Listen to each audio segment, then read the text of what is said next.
ईश्वर को निराकार ब्रह्म भी कहा जाता है, लेकिन उसके निराकार रूप को कोई देख नहीं सकता। इसलिए साकार रूप में ईश्वर की मूर्तियां मंदिरों में स्थापित की जाती हैं, जिससे ईश्वर में मनुष्य की आस्था और श्रद्धा विश्वास बना रहे।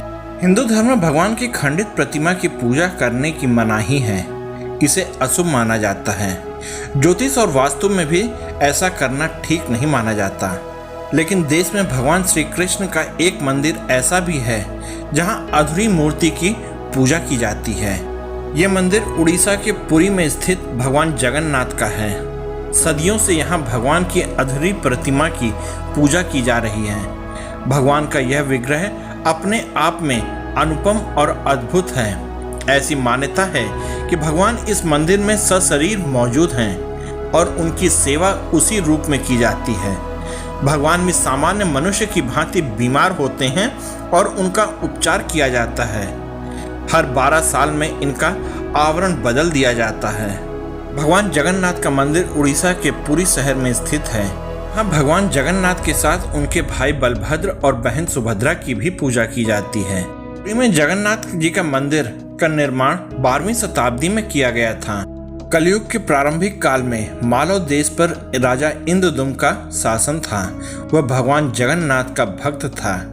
एक दिन इंद्रदुम्न नीलांचल पर्वत पर गया तो वहां उसे देव प्रतिमा के दर्शन नहीं हुए। निराश होकर वह वापस आने लगा। तभी आकाशवाणी हुई कि शीघ्र ही भगवान जगन्नाथ मूर्ति के स्वरूप में पुनः धरती पर आएंगे।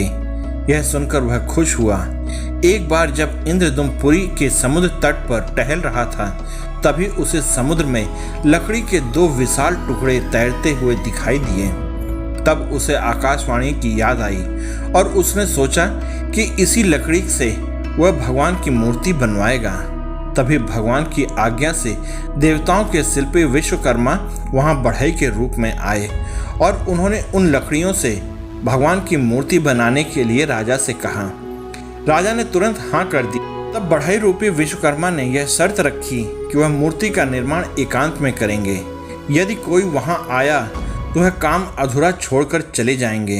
राजा ने शर्त मान ली। तब विश्वकर्मा ने गुड़िचा नामक स्थान पर मूर्ति बनाने का काम शुरू किया। एक दिन भूलवश राजा बढ़ई से मिलने पहुंच गए।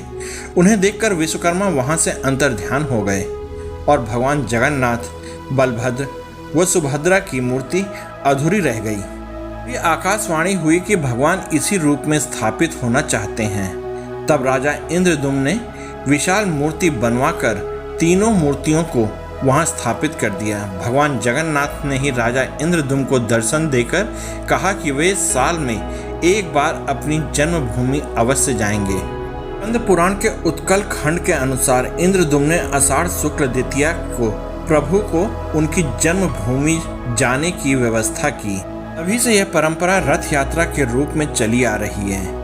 अन्य मत के अनुसार सुभद्रा के द्वारिका दर्शन की इच्छा पूरी करने के लिए श्री कृष्ण व बलराम ने अलग अलग रथों में बैठकर यात्रा की थी। सुभद्रा की नगर यात्रा की स्मृति में ही यह रथ यात्रा पुरी में हर साल होती है।